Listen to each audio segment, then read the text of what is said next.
رحم اللہ من یقرأ الفاتحہ۔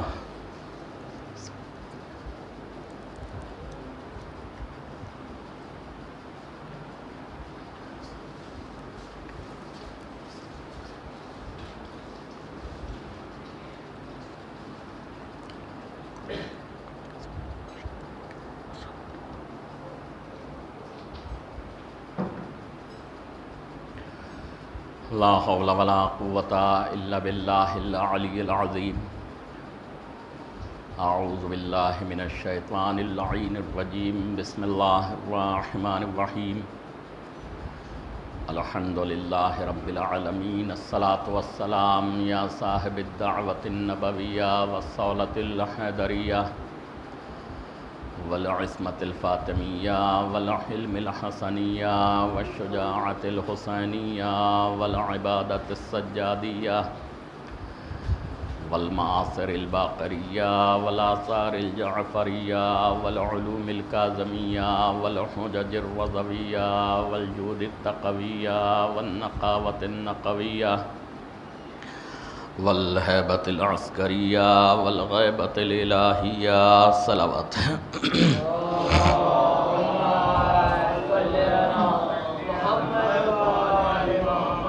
ثم الصلاة والسلام علی اشرف الانبیاء والمرسلین وما ارسلناک الا رحمۃ للعالمین، محبوب رب المشرقین ورب المغربین وجد الحسن والحسین، المکی المدنی القرشی الہاشمی المطلبی الابتہی، مولانا مقتدانا ہادینا وناصرنا بالقاسم محمد،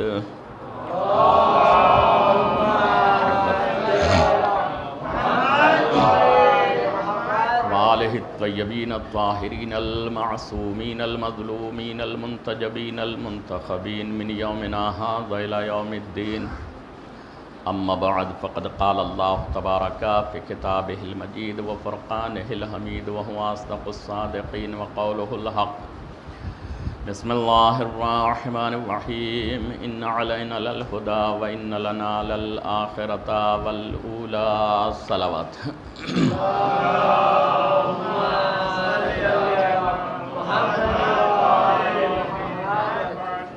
حضرات گرامی قدر، کچھ معروضات کل کی مجلس سے جو بقیہ رہ گئی تھیں آپ کے گوش گزار کرنا چاہتا۔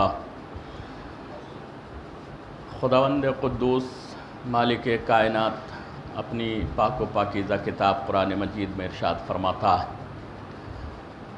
ان علینا للہدی وان لنا للآخرۃ والأولی، بے شک ہدایت کی ذمہ داری ہمارے اوپر ہے اور دنیا و آخرت کا اختیار ہمارے ہاتھوں میں ہے۔ کائنات عالم میں پیدا ہونے والا انسان کوئی یہ اختیار نہیں رکھتا کہ اپنا ہادی اپنے آپ مقرر کر سکے۔ اپنے دین پر عمل کرنے کے لیے، اپنے مذہب کے اصول کو چلانے اور ماننے کے لیے، اس پر عمل کرنے کے لیے اس کو یہ حق نہیں کہ وہ اپنا ہادی، اپنا رہنما، اپنا نمائندہ خود اپنی طرف سے اپنے ہدایت کے لیے رکھے، بلکہ یہ سلسلہ ایک الہی سلسلہ ہے کہ خداوند عالم اپنی طرف سے اپنے رہنما کو منتخب کرتا ہے، کہ جو معصوم بھی ہو، صاحب علم بھی ہو، شجاع بھی ہو، صبر کی شجاعت بھی اس میں پائی جاتی ہو، دین کے لیے دفاعی طاقت بھی اس کے اندر موجود ہو، ہر صورت سے وہ اس کے پیغام کو پہنچانے میں کامیاب ہو سکے، وہی نمائندہ پروردگار ہوتا ہے۔ کچھ چیزیں میں نے آپ کو بتلائی تھی کہ اللہ کے نمائندے کے لیے، ہدایت کرنے کے لیے شجاع ہونا ضروری ہے، صبر کی شجاعت اس کے اندر ہونا ضروری ہے۔ ایک صفت رہی تھی جس کو میں نے بتلایا، میں بتلاتا ہوں کہ ایک اللہ کی طرف سے منتخب کردہ ہادی، منتخب کیا ہوا نمائندہ جو ہوتا ہے، اس کے پاس وہبی علم ہوتا ہے، یعنی اللہ کی طرف سے عطا کیا گیا علم، کسبی علم نہیں، اس میں کمی رہ سکتی۔ بڑے بڑے مجتہد اپنا اجتہادی فتویٰ دینے کے بعد آخر میں یہ لکھتے ہیں واللہ عالم، اللہ بہتر جانتا۔ اتنے بڑے مجتہدین کا یہ دعویٰ نہیں کہ ہمارا علم مکمل ہے، مگر نمائندہ پروردگار جو ہوتا ہے اس کا علم مکمل علم ہوتا ہے، اس میں کسی طرح کی کوئی خامی، کوئی گنجائش خامی کی نہیں رہ جاتی۔ اور وہ جب ہدایت کرے گا تو ایسی کرے گا کہ انسان کے لیے اس کے دین اور مذہب میں کہیں پر بھی شک و شبہ نہ رہ جائے۔ اس لیے اللہ نے اس ہدایت کے انتظام کو اپنے ہاتھوں میں رکھا کہ کہیں پر بھی دین اسلام کو لے کر، احکام اسلام کو لے کر کوئی خامی نہ رہ جائے۔ تو میں نے کہا کہ ایک صفت اللہ کے نمائندے، اللہ کے منتخب کیے ہوئے رہنما میں علم کی ضروری ہے۔ اب علم کی جب منزل ہے، تھوڑی سی سخت گفتگو ہے، آپ تھوڑی سی دیر برداشت کر لیجئے گا۔ ایک صلوات بھیجئے محمد و آل محمد کو۔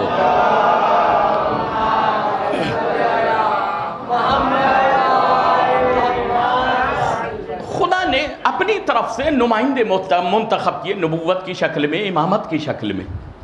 ان میں بھی سب کو یکساں علم نہیں دیا، ایک دوسرے کے علم کا اندازہ کرنے کے لیے، ایک دوسرے کے مرتبوں کو پہچانوانے کے لیے تِلْكَ الرُّسُلُ فَضَّلْنَا بَعْضُهُمْ عَلَىٰ بَعْضٍ، ہم نے بعض رسولوں کو بعض رسولوں پر افضلیت دی ہے، فوقیت دی ہے۔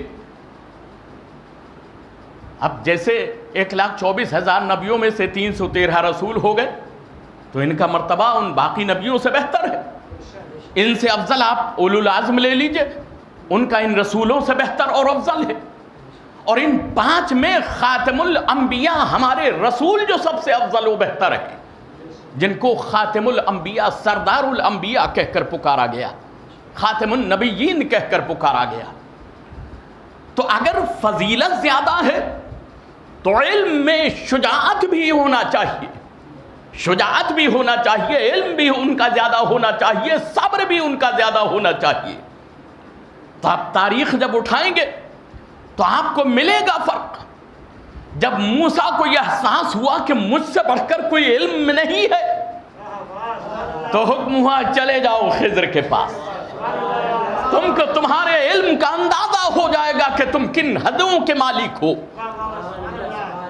تم سے بڑھ کر میں نے علم میں خضر کو عطا کیا ہے، فضیلت عطا کی ہے خضر کو۔ اور کتنا بڑا فرق تھا۔ جو نبی یہ سمجھ رہا تھا کہ علم میں بڑھ کر مجھ سے کوئی نہیں ہے، وہ جب خضر کی خدمت میں پہنچتا ہے تو صبر نہیں کر پاتا، جبکہ صبر صفت ہوتی ہے مگر خضر سے تھوڑی کم رہ گئی، جو خضر کے پاس تھی اتنی نہ مل سکی۔ عزیزان محترم، آپ سن رہے ہیں شوق سے، اس لیے مجھے سنانے کا شوق پیدا ہو رہا ہے۔ تو یہ علم تھا، مولا کائنات کا علم کسبی علم نہیں تھا، وہ بھی علم تھا، اللہ کی بارگاہ سے دیا گیا علم تھا۔ 3 دن تک خانہ کعبہ میں رکنا بے سبب نہ تھا، رکے تھے اس لیے کہ سب کچھ پڑھ لے، رکایا تھا اس لیے کہ سب کچھ پڑھا دیا جائے۔ تو 3 دن تک خانہ کعبہ میں ولادت کے بعد قیام کا ہونا اس بات کی دلیل تھی کہ اللہ کی بارگاہ سے سارا علم علی کو عطا کر دیا جائے۔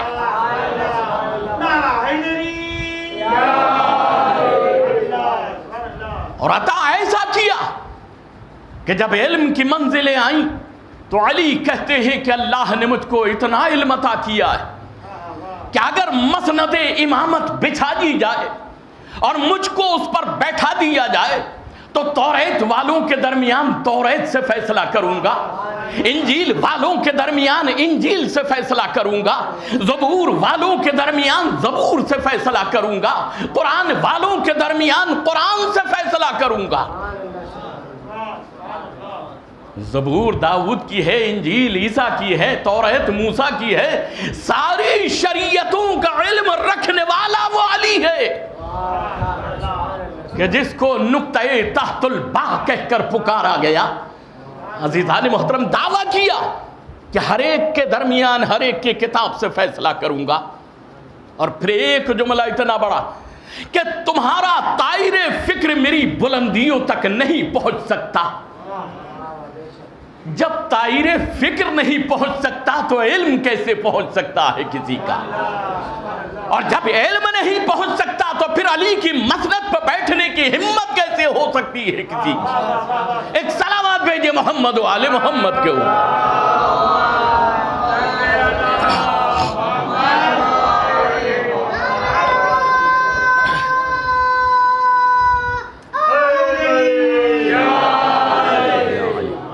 عزیزان محترم، صرف علی کی منزل نہیں، آپ دیکھیے گا کہ اگر علم کی کسوٹی پر پرکھا جائے،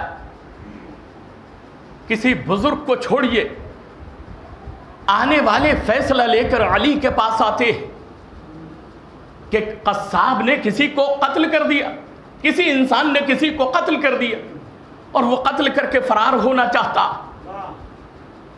اور ادھر سے قصاب نے اپنے جانور کو ذبح کیا تھا، وہ اس پیشاب کرنے کی حاجت سے کسی جگہ پر جا کر خرابے میں جو پہنچا تو وہاں دیکھا آدمی قتل کیا پڑا، اس کے ہاتھ میں چھرا بھی ہے، اس پر خون بھی لگا ہے، سارے قتل کے ثبوت ہیں اور مقتول سامنے پڑا ہے۔ لوگوں نے دیکھا، پکڑ لیا کہ اس نے اس کو قتل کیا، ثبوت سارے موجود تھے، انکار کر نہیں سکتا تھا۔ اس وقت ڈی این اے مشین نہیں ہوگی جو خون کا بکرے کے اور انسان کی تمیز کر سکے، مگر یہ صرف علی اور اولاد علی تھے کہ خون کو دیکھنے کی مشین پر پرکھنے کی کوئی ضرورت نہیں ہوتی۔ ایک مرتبہ وہ منزل آتی ہے کہ پکڑ لیا گیا، انکار نہ کر سکا، سارے قتل کے ثبوت موجود تھے، لے جایا گیا دربار میں، کہا تو نے قتل کیا؟ ہاں میں نے قتل کیا۔ مجبوراً انکار بھی کرتا ہے تو کوئی مانے گا نہیں، سارے ثبوت موجود ہیں۔ وہ جو بھاگ جانا چاہتا تھا اسے پتا چلا کہ کسی بے جرم کو پکڑ لیا گیا ہے۔ دیکھیے، قاتل میں بھی ہمدردی انسانیت کی تھی، کسی وجہ سے قتل کیا ہوگا، دشمنی کی بنا پہ قتل کیا ہوگا، وہ جو بھی وجہ رہی ہو، مگر جب اس کو معلوم ہوا کہ بے قصور انسان گرفتار کر لیا گیا، تب اس کی انسانیت جاگی، وہ دربار میں واپس آ گیا کہ قتل میں نے کیا ہے، اس نے نہیں کیا۔ اب مقتول ایک ہے اور قاتل دو، وہ بھی اقرار کر چکا کہ قتل میں نے کیا، وہ آ کر دوبارہ اقرار کر رہا ہے دوسرا اس کو بچانے کے لیے کہ اس نے نہیں، میں نے قتل کیا۔ اب فیصلہ خلیفہ وقت کرے تو کیسے کرے؟ فیصلہ صرف وہی کر سکتا ہے جو ایک وقت میں 40 مقامات پر نظر آ سکے، یا اس کی آل سے کر سکتا ہے۔ دیکھا، دونوں کے اقرار دیکھے، خلیفہ وقت نے کہا کہ ہماری سمجھ میں نہیں آتا کہ فیصلہ کیا جائے، مقتول ایک ہے اور قاتل کے دعوے دار، قتل کرنے کے دعوے دار دو ہیں، ایسوں کو مسند نشین کیا جائے کہ جو قاتل کا پتہ نہ چلا سکے۔ عزیزان محترم، علی کو تو وہ علم عطا کیا گیا تھا، علی اور اولاد علی کو، کہ اگر ضرورت پڑے تو سر کو تن سے لگا کر مردے کو زندہ کر کے اس سے گواہی دلوا دے۔ یہ علم کی حقیقت ہے، یہ اللہ کی دی ہوئی طاقت اور قدرت ہے۔ مگر ہوا کیا؟ جب دونوں سے پوچھا، دونوں نے اقرار کیا، کہا فیصلہ علی کے پاس لے جایا جائے۔ آئے علی کے پاس کہ مولا بات یہ ہے، قضیہ کر دیجئے، فیصلہ کر دیجئے، مقتول ایک ہے، قتل کے کرنے کے دعوے دار دو ہیں۔ تو ایک مرتبہ مولا کائنات نے کہا کہ میرا یہ چھوٹا بچہ حسن میرے پاس میں جو بیٹھا ہے، اس سے فیصلہ کرا لو۔ علی کے علم پر کوئی فیصلے کیا کرے گا اور نکتہ چینی کوئی کیا کرے گا؟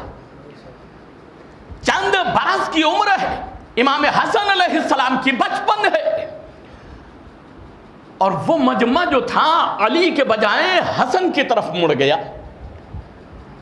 دیکھیے اس وقت کے وہ لوگ کتنے باعتقاد ہوں گے کہ اگر علی نے کہہ دیا کہ فیصلہ بچے سے کرا لو تو اس کے پاس بھی علم وہی ہوگا جو علی کے پاس ہے، اس لیے کہ نبی نے کہا ہے ہمارا پہلا بھی محمد، آخری بھی محمد، درمیانی بھی محمد، ہم کل کے کل محمد، یعنی جو علم محمد کے پاس ہے وہ علی کے پاس ہے، جو علی کے پاس ہے وہ حسن کے پاس ہے، جو حسن کے پاس ہے وہ حسین کے پاس ہے۔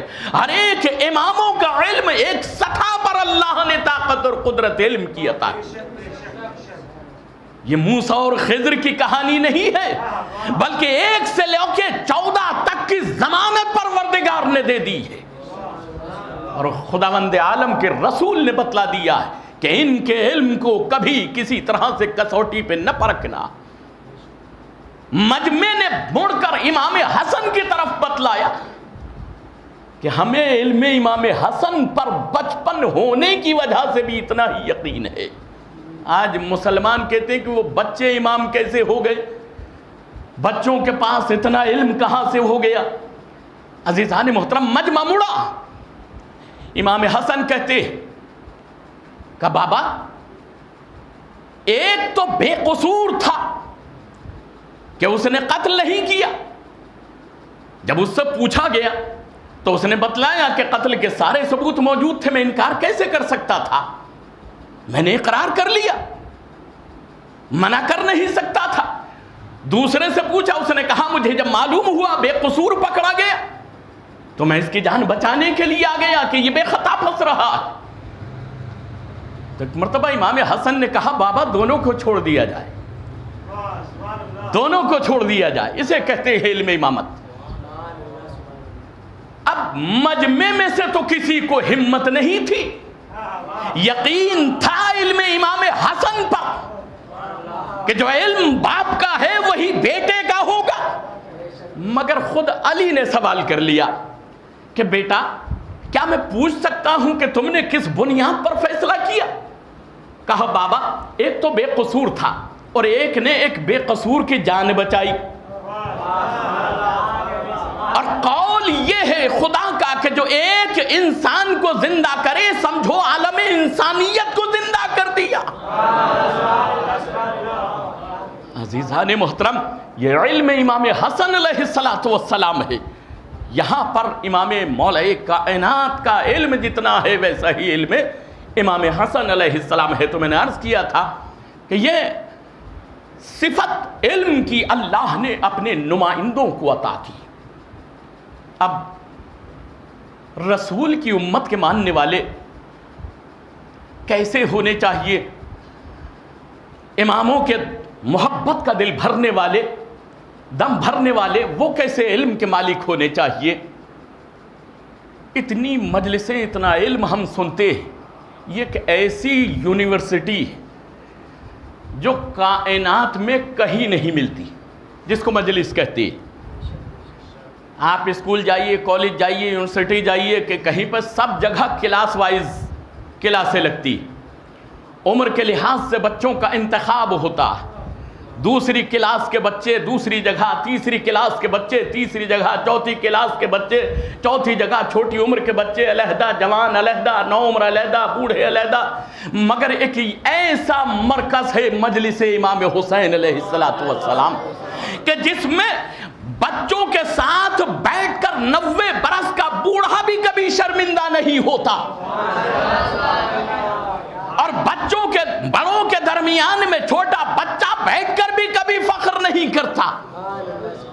جن کو یکساں علم عطا ہوتا ہے اسے علم اہل بیت علیہ السلام کہا جاتا۔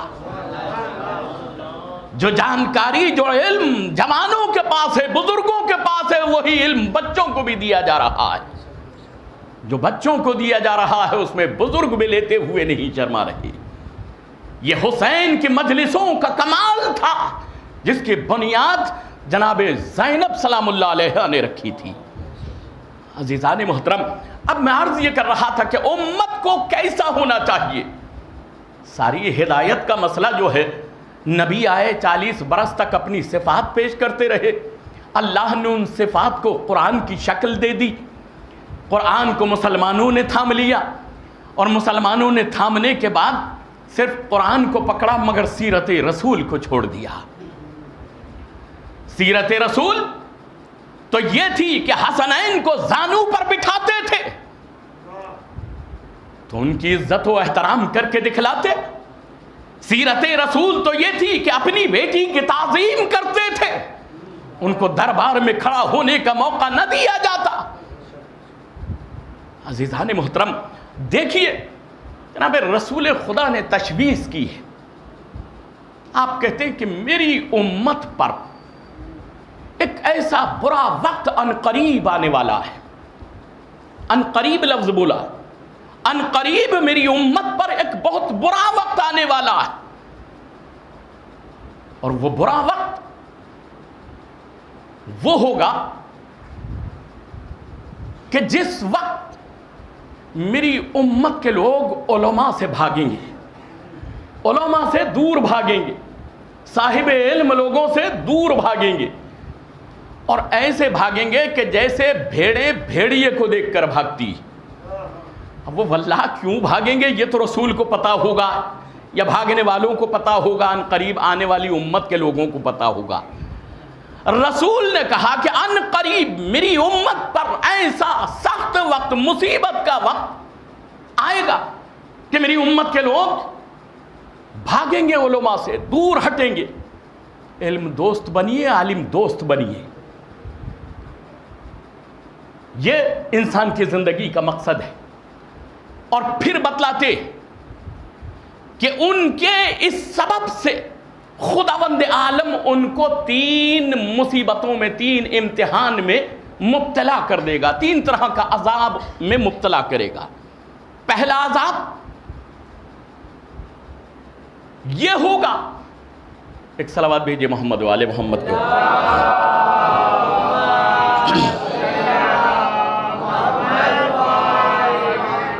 تین طرح کے عذاب میں خداوند عالم ان کو مبتلا کر دے گا. ایک عذاب یہ ہوگا کہ وہ ظالم حاکم خداوند عالم ان کے اوپر مسلط کر دے گا. یہ کس کی وجہ سے؟ عالم کو چھوڑ کر دور ہٹنے کی وجہ سے, بھاگنے کی وجہ سے. ظالم حاکم ان کے اوپر مسلط کر دے گا خداوند عالم اس کی سزا میں, اس کے عذاب میں. اور ایک وجہ یہ ہوگی جو عذاب میں مبتلا کرے گا کہ اس امت کے رزق سے خداوند عالم برکت اٹھا لے گا. دیکھتے جائیے رسول نے ان قریب لفظ کہا کہ ان کے روزی سے, رزق سے برکت کو اٹھا لے گا. آج ہم دیکھیں پورا گھر کما رہا ہے. پہلے ایک کماتا تھا, سب خوش ہو کر کھاتے تھے. آج سب کماتے ہیں اور کوئی خوش ہو کر نہیں کھا پاتا. برکت باقی ہے یا چلی گئی؟ ہر چند کوششیں کرنے کے بعد انسان وہ برکتیں حاصل نہیں کر پا رہا ہے. ان کے رزق سے اللہ ان کی روزی سے برکتوں کو اٹھا لے گا اور دوسرے ظالم حاکم کو اس عذاب میں ان پر مسلط کر دے گا. ہم یہ سمجھتے ہیں کہ مودی ہمیں ستا رہا ہے, امیت شاہ ہمیں ستا رہا ہے, یوگی ہمیں ستا رہا ہے. یہ ہمیں نہیں پتا ہمارے اعمال ہمیں ستا رہے. اگر ہم نے صلہ رحمی جاری رکھی ہوتی, قطع رحمی نہ کی ہوتی, ہم ایک دوسرے کو شفقت و مہربانی کی نظر سے دیکھتے ہوتے تو خداوند عالم ہماری طرف سے لوگوں کے دل میں کبھی نفرت پیدا نہ کرتا. خداوند عالم کبھی ہمارے اوپر ظالم حاکم کو مسلط نہ کرتا. ہمارے ہی اعمال کا نتیجہ ہے کہ جو ہم مصیبتوں میں پھنستے چلے جا رہے ہیں. 2 چیزیں میں نے آپ کو بتلائی, ایک روزی میں سے برکت اٹھ جائے گی اس کے عذاب میں, اور ایک ظالم حاکم خدا مسلط کر دے گا, اور تیسرے یہ کہ وہ انسان میری امت کے بے دین بے ایمان اس دنیا سے اٹھیں گے. بے ایمان اس دنیا سے اٹھیں گے, ایمان کے بغیر. ہمارا ایمان تو ایسا ہے کہ ایمان کے ساتھ ساتھ ہماری پیشانیوں پہ بھی ٹھپے نظر آتے ہیں. ہم 17 کے بدائے 51 پڑھنے کی کوشش کرتے ہیں اور خدا یہ کہتا ہے کہ ہم ان کو بے ایمان اٹھا لیں گے. یہ نبی کی امت کے لیے ہے, کسی غیر امتی کے لیے نہیں ہے. عزیزان محترم, عجیب منزل ہے یہ. اب میں آپ کو اصفہان کا ایک گاؤں ہے اور اس گاؤں میں ایک جوان عالم نزا میں ہے, سکرات کے عالم میں ہے, موت کے نزدیک ہے, دم نہیں نکل رہا. کسی نے کہا کہ ایک زاہد عالم دین کو پکڑ کے لاؤ تاکہ وہ اس کے عقائد اس کو دوہروائے, اللہ کی وحدانیت کا کلمہ پڑھائے, رسول کی رسالت کا کلمہ پڑھائے, شہادت دلوائے, یہ ایمان پر مر جائے. اب لوگ تلاش کر کے لے کے آئے, عالم دین سراہنے بیٹھ گئے. بیٹھنے کے بعد میں شہادتین جاری کرانا شروع کیا. کہو اشہد ان لا الہ الا اللہ. اس نے کہا, اللہ کی وحدانیت کا اقرار کیا. تو پیچھے سے کمرے کی آواز آئی ایک کونے میں سے, صدقت عبدی, اے میرے بندے تو نے سچ کہا, اللہ ایک ہے میرے بندے تو نے سچ کہا. پھر اس کے بعد یا اللہ جب اس نے زبان سے کہا عالم کے کہنے پر, تو پھر کونے سے پیچھے سے آواز آئی لبیک عبدی, اے میرے بندے حاضر ہوں. عالم دین تلقین کرا رہے ہیں, عالم سکرات میں پڑھنے والا اپنی زبان سے بول رہا ہے. تو عالم دین نے پوچھا, ہے صاحب آواز تو کون ہے, کون ہے تو؟ تو ایک مرتبہ آواز آئی, زندگی بھر جس کے یہ اشاروں پر عمل کرتا رہا میں وہ ہوں, اور میرا نام ابلیس ہے, میں شیطان ہوں. عزیزان محترم, زندگی بھر شیطان کے اشاروں پر, اس کے وسوسوں پر چلتے رہنا, آنکھوں کو اس کے اشاروں پر, اس کے وسوسوں پر چلاتے رہنا, ہاتھوں کو, قدموں کو, دل اور دماغ کو اس کے اشاروں وسوسوں پہ چلاتے رہنا, اور آخر وقت میں اشہد ان لا الہ الا اللہ کہہ لینا. اب پوری زندگی اگر اس کے اشاروں پہ چلا تو آخرت میں اس وقت میں صرف وہی نظر آئے گا, وہی کہے گا کہ میں تیرا خدا ہوں, تو نے سچ کہا, میں حاضر ہوں. عزیزان محترم, بہت آسان اسلام ہے اور دین ہے. اگر یہ سب کچھ آخر وقت میں کلمہ تلقین میں سب مل جائے تو پوری زندگی کچھ بھی کرنے کی ضرورت نہیں. وہ آ جاتا ہے, ایسے وقت پہ آتا ہے, ہر حالت میں آتا ہے, اس کو تباہ کرنے کا شوق ہے اور یہ وعدہ ہے اللہ سے لیا ہوا اس کا, وہ پہنچتا. تو اگر چاہتے ہیں ہم کہ ہم اپنی زندگی کا انجام بخیر کریں تو زندگی کے رہتے اپنے دل کے وسوسوں پر غور کریں. زندگی میں ہمارے دلوں میں جو وسوسے پیدا ہوتے ہیں, ہم ان پر اپنی مرضی سے کیوں چلنے لگتے؟ ہم نے نماز میں تو کہا تھا اہدنا الصراط المستقیم, تو ہم کو سیدھے راستے پر قائم رکھ. نماز, اگر نماز کے بارے میں یہ جملہ ہے تو نماز تو پڑھ رہے ہیں, پھر یہ جملے کی دعا کیوں کر رہے؟ یعنی اس سے علیحدہ ہٹ کر کوئی راستہ ہے؟ یہ صرف پریکٹیکل آپ کو ثبوت دینا ہے. اسلام سر تسلیم خم کر دینے کا نام ہے. ہر حکم الہی پر سر تسلیم خم کر دینا اسے اسلام کہتے ہیں. اپنے آپ کو سر تسلیم کر لینا کہ جو کہا گیا وہ ٹھیک ہے, اس پر ہم عمل کرنے پر تیار ہیں. تو باہر ہم کچھ کر رہے ہیں, مصلی پہ کچھ اور کہہ رہے ہیں. مصلی پہ کہا اہدنا الصراط المستقیم, تو ہمیں سیدھے راستے پر قائم رکھ. تو پھر وہ سیدھے راستے, یہ تو ایک حکم تھا جس کو نماز کہتے ہیں. احکام الہی بہت ہے. پوری توضیح المسائل کھولیے, پورا قرآن مجید کھولیے, احکام اسلام نظر آئیں گے, احکام شرعی نظر آئیں گے. نماز صرف ایک حکم ہے, روزہ صرف ایک حکم ہے, حج ایک حکم ہے, مگر جس طرح سے نماز پر ہم نے سر تسلیم خم کیا، ویسے ہی جس دعا کو کہا اہدنا الصراط المستقیم، تم ہم کو سیدھے راستے پر قائم رکھ، تو ہر حکم پر اسی طرح سے سر تسلیم خم کرنا ہوگا۔ یہ نہیں وقت آیا تو جھوٹ بول لیا، وقت آیا تو سچ بول لیا، وقت آیا تو مسکرا کے دکھلا دیے، وقت آیا تو آنکھوں کو پھاڑ کے گھور دیا۔ نہیں، ہر قدم پر، ہر عمل سے پہلے سوچے کہ اللہ نے اس بارے میں حکم کیا دیا ہے، اور پھر اس کے بعد قدم اٹھائیں، تو اسے صراط مستقیم کہا جاتا ہے۔ ایک صلوات بھیجیے محمد و آل محمد کو۔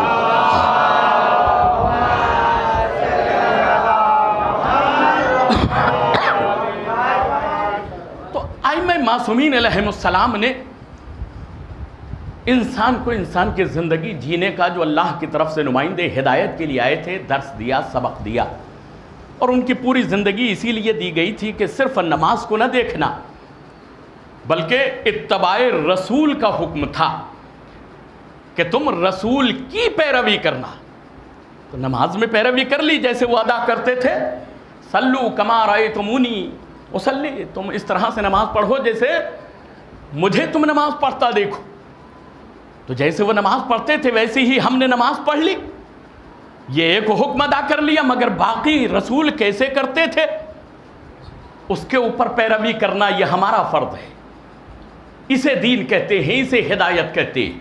عزیزان محترم، ایک درس زندگی ہمارے ساتویں امام نے دیا ہے کہ ہم کو امام کا چاہنے والا ہو کر کس طرح سے صاحب کردار ہو کر زندگی بسر کرنا چاہیے۔ ایک دوسرے خلیفہ مسلمانوں کے، ان کی اولاد میں سے کوئی ایک اولاد مدینے میں رہتی تھی، ایک شخص رہتا تھا دوسرے خلیفہ کی اولاد میں سے، وہ ساتویں امام کو جب بھی دیکھتا اذیت پہنچانے لگتا، تکلیف دینے لگتا، اذیت میں مبتلا کرنے کی فکر کرتا، جیسے ہی امام کے چہرے پر نظر پڑتی امیر المؤمنین کو گالیاں دینے لگتا۔ اچھا، ہماری زندگی میں کیا ہے؟ اگر ہم کو کوئی گھور کر دیکھے تو ہم اس سے زیادہ آنکھیں پھاڑ کر دیکھیں گے کہ وہ کھڑا کھڑا دہشت کھا جائے۔ اگر ہمارے لیے کوئی گھڑکی یا ڈپٹی دے تو ہم اس سے ڈبل آواز نکال کر اس کو دبانے کی کوشش کریں گے۔ اگر کوئی ایک تماچا مار دے تو ہم دو مارنے کی تیاری کریں گے۔ تو یہ ہماری فطرت ہے، مگر ہماری فطرت کیا ہے؟ یہ اسلام کی فطرت ہونا چاہیے۔ ہم مسلمان ہیں، ہم مومن ہیں، ہم اہل بیت کے چاہنے والے ہیں، ان سے درس پیروی لینا چاہیے۔ امام ہیں، سن رہے، وہ امیر المومنین کو ان کے چہرے کو دیکھ کر گالی دے رہا، امام خاموش ہے۔ ساتویں امام کا واقعہ، اور ایک مرتبہ چاہنے والے امام کے قریب آئے، آنے کے بعد میں کہتے ہوں گے ہم جیسے کہ مولا حکم دیجئے اس کو قتل کر دے۔ تو آج ہی نہیں ہے ایسے، 1400 برس پہلے امام کے سامنے جو تھے ان میں بھی ایسے تھے۔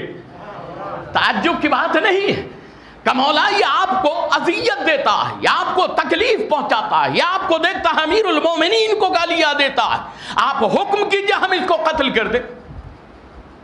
امام نے ان کو جھڑکا، سختی سے منع کیا، اور آپ وہاں سے مسکرائے، اٹھے اور چلے گئے، منع کر گئے کہ کسی کو کچھ نہیں کرنا۔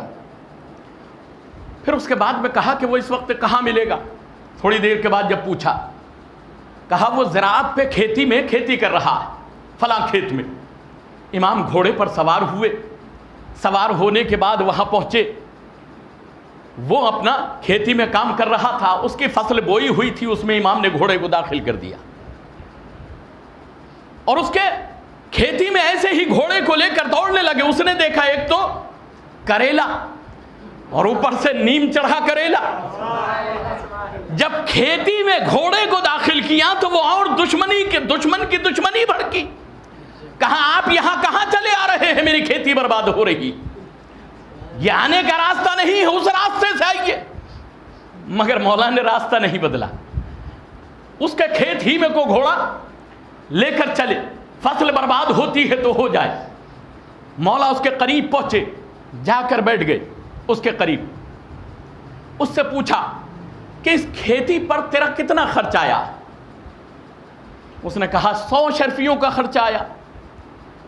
کہا اس سے کتنا فائدے کی امید ہے؟ کہا 200 اشرف. اس نے پہلے تو کہا کہ مجھے علم غیب نہیں, مجھے علم غیب نہیں. کہا پھر بھی تجھے اندازہ تو کچھ ہوگا کہ 100 اشرفیوں کا خرچہ کیا تجھے فائدہ کتنا ہوگا؟ کہا 200 اشرفیوں کا لگ بھگ فائدہ ہو جائے گا.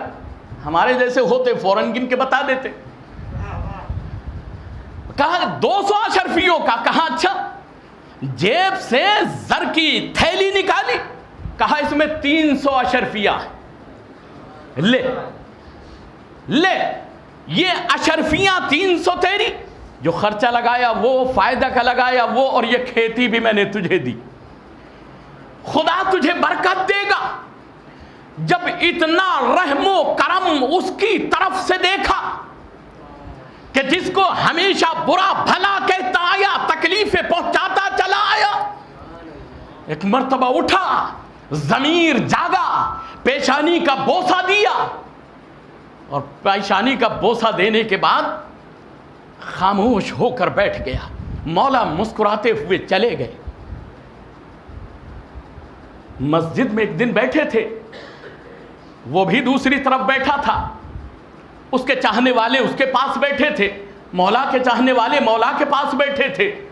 جیسے ہی مولا کے چہرے پر اس کی نگاہ پڑی تو دیکھنے کے بعد میں کہتا ہے اللہ بہتر جانتا ہے کہ رسالت کو کن لوگوں میں قائم کرے.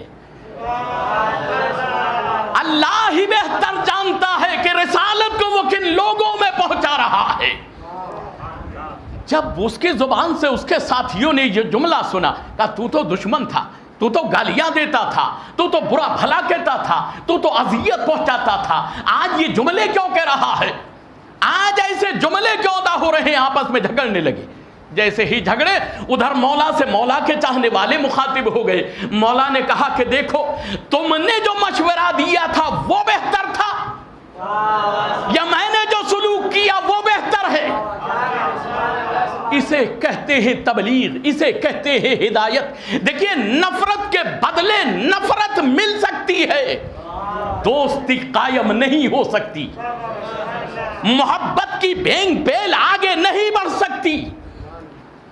اگر محبت کے ذریعے برائی کا بدلہ برائی سے دیں گے, بد اخلاقی کا بدلہ بد اخلاقی سے دیں گے, بد کرداری کا بدلہ بد کرداری سے دیں گے, غصے کا بدلہ غصے سے دیں گے, تو اس میں خرابی تو پیدا ہو سکتی ہے مگر کبھی اسلام کے لیے آسانی پیدا نہیں ہو سکتی.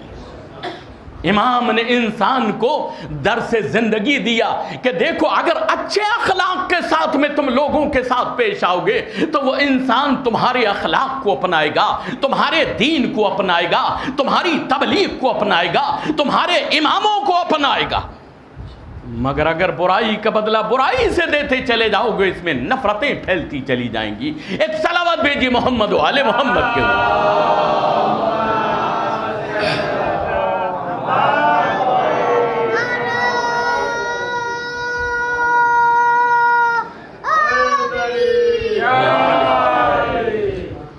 اب بات علم کی چلی تھی کہ علم کی صفت نمائندہ پروردگار میں ہوتی ہے. جن کے پاس علم کی قدر و قیمت ہوتی وہ جانتے ہیں کہ علم انمول قیمت کی ایک خزانہ اور ایک دولت ہوتا ہے.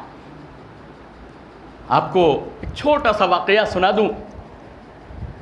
دوپہر کا وقت تھا اور دوپہر کے وقت میں جناب مولائے کائنات امیر المؤمنین جناب میثم تمار کی دکان پہ پہنچ گئے. جانے کے بعد میثم کے چہرے کو دیکھا میثم کے چہرے پر تھکاوٹ محسوس ہو رہی.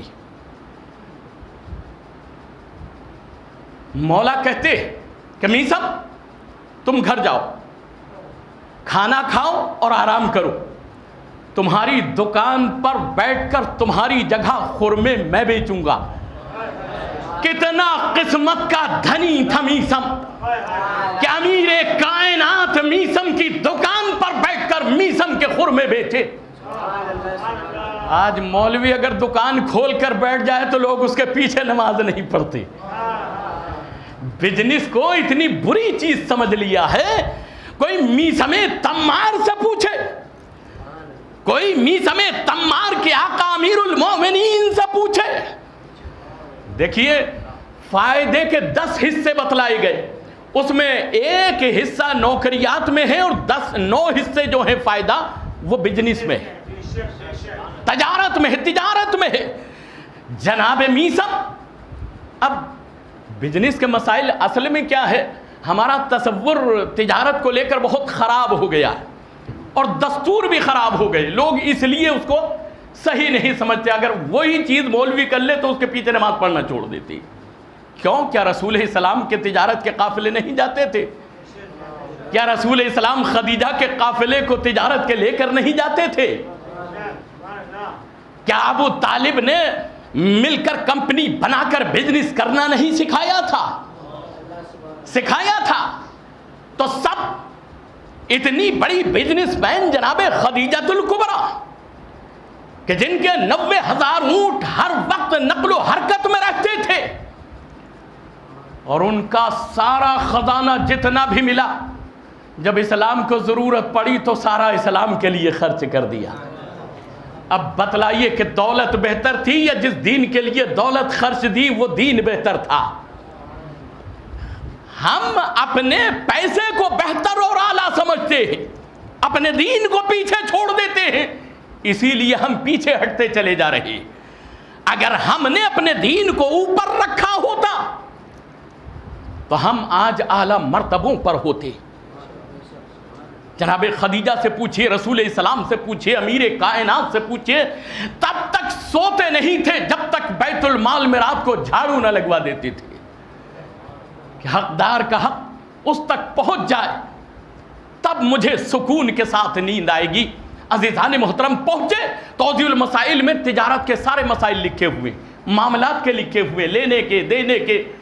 چھٹے امام کا اگر غلام تجارت کا قافلہ لے کر کسی شہر میں جائے اور وہاں وہ چیز نہ مل رہی ہو, اگر وہ زیادہ میں بھیج کر آ جائے موقع کو دیکھ کر, تو امام پوچھتے ہیں اتنا منافع کیسے ہوا؟ کہ یہ چیز وہاں مل نہیں رہی تھی, من چاہی قیمت میں بیچ دی. مولا غصے ہو گئے کہ جب واپس جانا تو جس سے لیا تھا اس کو اس کا نفع واپس کر کے آنا, مجبوری سے کبھی کسی سے فائدہ نہ اٹھانا. عزیزان محترم, زندگی کا ایک سبق دیا ہے ائمہ معصومین نے. آج تجارت کو برا کیوں سمجھا جا رہا ہے؟ اس لیے کہ اصول خراب ہو گئے, قوانین پر اسلام کے انسان نے عمل کرنا چھوڑ دیا, اس لیے انسان اس چیز سے نفرت کرنے لگا. اور بس بیٹھے میثم, دوپہر کا وقت ہے, میثم چلے گئے, امیر کائنات میثم کی دکان پر بیٹھے. میثم کھانا کھا کر آرام کر کے جب آئے تو مولا بیٹھے تھے میثم کی دکان پر. میثم کے چہرے کو دیکھا, کھانا کھائے ہوئے تھے, آرام کیے ہوئے تھے, مگر ان کا مولا دوپہر میں ان کی دکان پر بیٹھا ہوا کھجورے بیچ رہا تھا. عزیزان محترم, دیکھا, اور دیکھنے کے بعد میں میثم نے دور سے دیکھا کھڑے ہو کر کہ جو خرموں کی بوری چھوڑ کر گیا تھا وہ خالی پڑی ہے, ایک بھی خرمہ نہیں. خوش ہو گیا کہ آج تو بزنس مولا کے ذریعے سے چل نکلی, ساری کھجوریں بک گئی, خالی بوری, خالی گن پڑی ہے, خالی کوتھلی پڑی ہے. مولا نے میثم کو دیکھا, دیکھنے کے بعد میں کہتے ہیں میثم ایک سائل آیا تھا, میثم ایک سائل آیا تھا. کہا مولا, کہا اس سائل نے سوال کیا کہ اللہ کی راہ میں, اللہ کی خوشنودی کی خاطر کیا میرا سوال پورا ہو سکتا ہے؟ میثم میں نے تمام کھجوریں اس کو دے دی. اگر کوئی مولوی کسی کے دکان پہ بیٹھ کے یہ کام کر دے تو پوری زندگی کوئی بھی تو دکان پہ گھسنے نہیں دے گا, مگر کوئی میثم سے پوچھے, کوئی میثم سے پوچھے, کہا کہ میں نے, سائل نے کہا اللہ کی راہ میں اللہ کی خوشنودی کی خاطر کیا میرے سوال کو پورا کیا جا سکتا ہے؟ میں نے ساری کھجوریں سائل کے حوالے کر دی, میں نے دے دی. اب میثم کے چہرے پر غصہ نہیں آیا، میثم افسردہ نہیں ہوئے، اور ایک دم امیر کائنات کے پیروں پہ گر گئے، اور پیروں پہ گرنے کے بعد پیروں کو پکڑ کر کہا کہ اے باب العلم مولا کائنات علی ابن ابی طالب،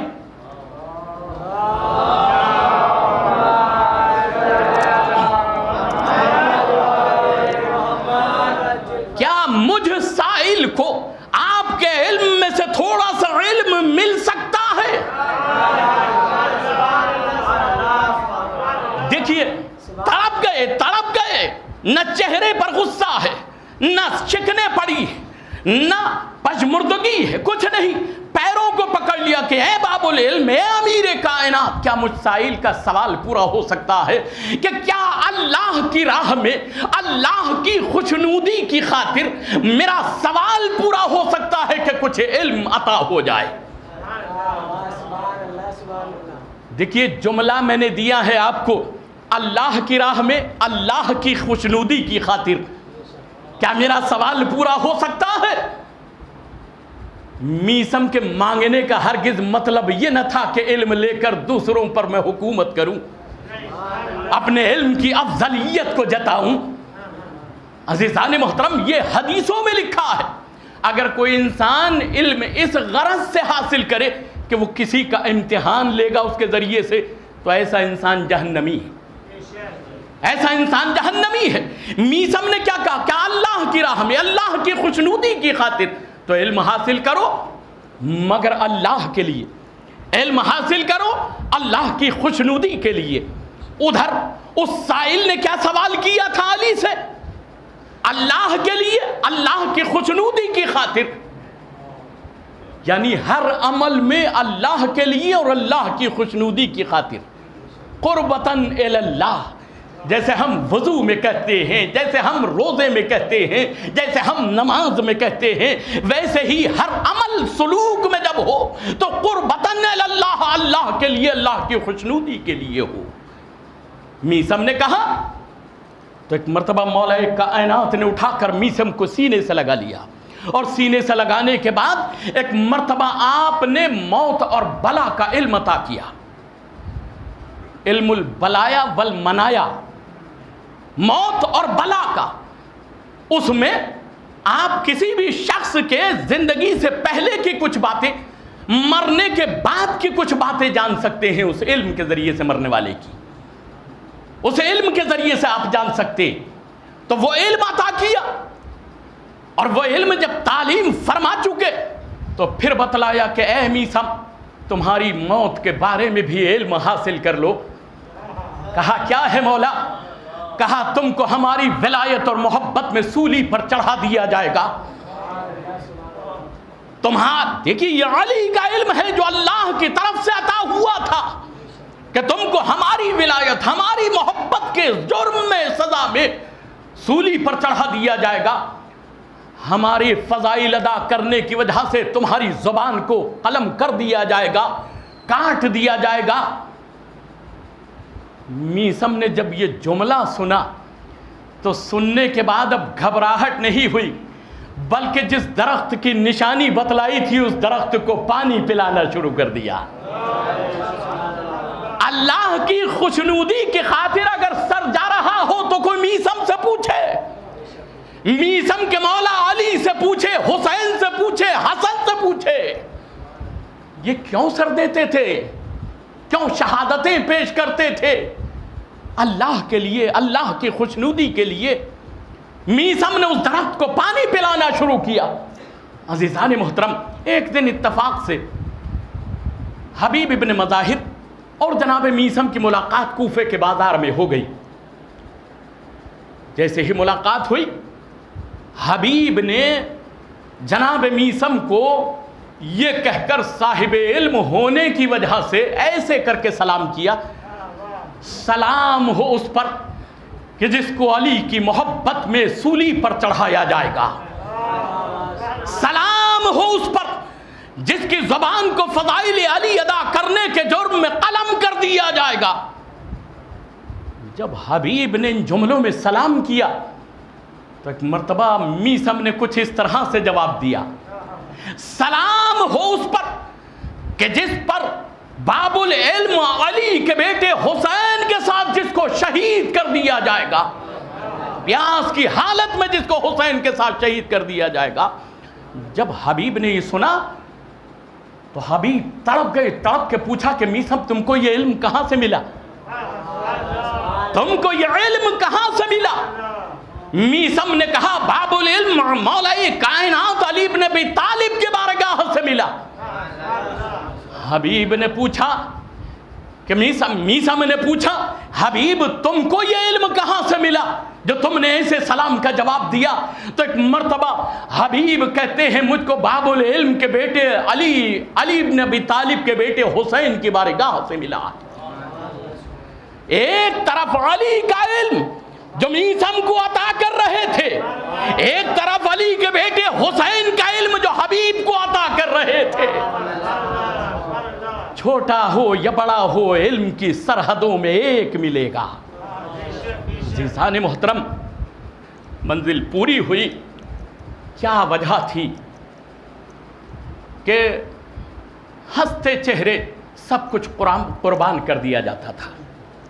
کیا وجہ تھی؟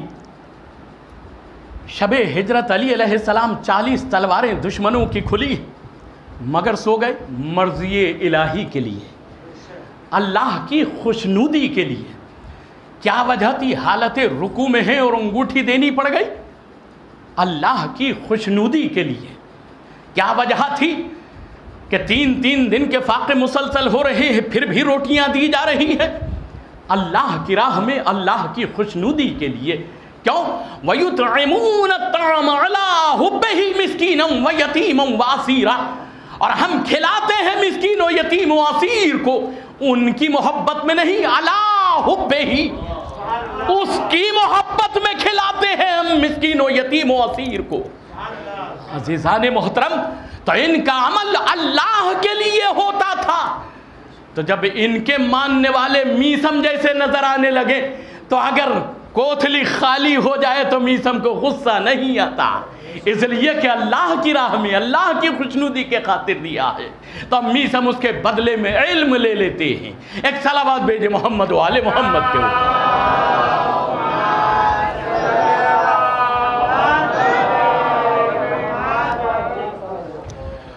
بس سزادارو، مولا کائنات کہ جنہوں نے اپنے چاہنے والوں کو علم سے سرشار کیا، دین اسلام کے پیغام کو پہنچایا، انہی کی ذمہ داریوں کو امام حسن نے ادا کیا، امام حسین نے ادا کیا۔ اور زمین کربلا امام حسین علیہ السلام کا حر کو معاف کرنا کیا تھا؟ جس ایک لائٹ جلتی رہنے دینا، ایک صلوات بھیجیے محمد و آل محمد کے اوپر۔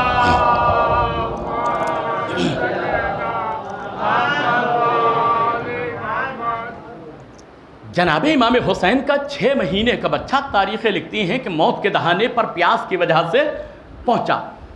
اگر آج کے زمانے میں کسی ماں کا بچہ، کسی باپ کا بچہ کسی کی وجہ سے اگر اس منزل پر پہنچ جائے اور وعین وقت پر جب بچہ شہادت کا وقت ہو یا موت کا وقت ہو آ کر کہے کہ مجھے معاف کر دو، جبکہ یہ یقین ہو گیا کہ یہ بچہ بچنے والا نہیں، تو اس کے ماں اور باپ کبھی معاف کر سکتے ہیں؟ کبھی معاف نہیں کر سکتے۔ پھر حسین نے کربلا میں حر کو کیوں معاف کر دیا؟ آپ جانتے ہیں اللہ کے لیے، اللہ کی خوشنودی کی خاطر۔ اللہ کے یہاں توبہ کا دروازہ ہر وقت کھلا رہتا ہے۔ اس نے وعدہ کیا آؤ میرے دروازے کو کھٹکھٹاؤ میں تمہیں معاف کروں گا۔ تو اللہ کے پیغام کو پہچانے والا حسین کیسے معاف نہ کرتا؟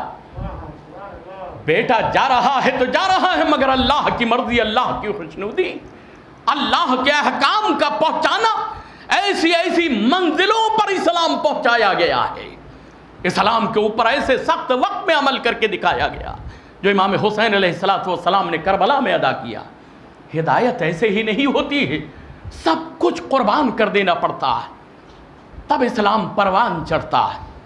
عزادارو، کربلا ہو چکی، حسین نے حر کو بھی معاف کر دیا، حر کا لاشا بھی پامال ہوئے بغیر اس کے اعضاء اٹھا کر لے گئے، مگر معاف کرنے والے کا لاشا زمین کربلا پہ پامال ہو رہا ہے۔ جو معاف کر رہا ہے عین وقت پر اس کے لاشے کو پامال کیا جا رہا ہے۔ زینب پکار کر کہتی ہے کہ دیکھو حر کا لاشا پامالی سے بچ گیا، عباس کا لاشا پامالی سے بچ گیا، اور لوگوں کے لاشے بچ گئے، ایک میرا بھائی حسین ہے جس کے لاشے کو پامال کیا جا رہا ہے، گھوڑوں کی ٹاپوں سے روندا جا رہا ہے میرے بھائی کے لاشے کو۔ عزادارو خیمے جل گئے۔ مدینے میں کسی نے جب مولا پہنچے ہیں چوتھے امام، تو چوتھے امام سے کسی نے یہ سوال کر لیا، مولا جب زمین کربلا پہ آخری خیمہ جلا تھا تو آپ کے بچوں کی کیا حالت تھی؟ آپ لوگوں کی کیسی حالت تھی اس وقت؟ تو امام سید سجاد کہتے ہیں بھائی میں تجھ سے پوچھتا ہوں، تیرے ہاتھ میں تسبیح ہو اور اس تسبیح کا دھاگا ٹوٹ جائے تو اس تسبیح کا کیا ہوگا؟ کہ مولا تسبیح کے دانے زمین پر بکھر جائیں گے، کہ جب ہمارا آخری خیمہ کربلا میں جلا تو ہمارے بچے کربلا میں مثل تسبیح کے دانوں کے بکھر گئے۔ کوئی جنگل میں دوڑ رہا تھا، عزادار و تاریخ بتلاتی ہے انہی بچوں میں سے حسین کی 3.5 سال کی بچی جس کے دامن میں آگ لگی تھی، مقتل کی طرف دوڑی، خیمے جل چکے تھے، ارے دوڑتی پکار رہی ہے بابا میرے دامن میں آگ لگی ہے آپ کا۔ ارے ایک بے سر لاشے سے آواز آئی، یا بنیا الیہ، اے بیٹی سکینہ میرے پاس آ جا۔ ارے سکینہ نے سرے بے سر سے، ارے تنے بے سر سے جب آواز نکلتی دیکھی سینے پر لیٹ گئی، بابا خیمے جل گئے، بابا بابا سر سے ردا چھن گئی۔ عزادار و رات کی تاریکی میں جب بچوں کو ڈھونڈا گیا سکینہ نہیں ملی، زینب ام کلثوم کو لے کر لاش حسین کے قریب سے گزری، جب مقتل میں گزری آواز دے رہی تھی، اے بیٹی سکینہ تو کہاں ہے؟ ایک مرتبہ دیکھا بے سر لاشے سے سکینہ لپٹی سو رہی ہے، جگا کر اٹھایا اور اٹھا کر سینے سے لگا کے پوچھتی ہے بیٹی تجھے کیسے پتا چلا یہ تیرے بابا کا لاشا ہے؟ کہا پھوپھی اماں جب خیموں کو آگ لگ گئی، جب میرے دامن میں آگ لگی، میں بابا کو پکارتی ہوئی ادھر سے گزری، ارے بابا کے لاشے سے آواز آئی، اے بیٹی ادھر آ جا، میں نے اپنے بابا کے لاشے سے لپٹ کر بہن کیے بابا تماچے لگائے گئے۔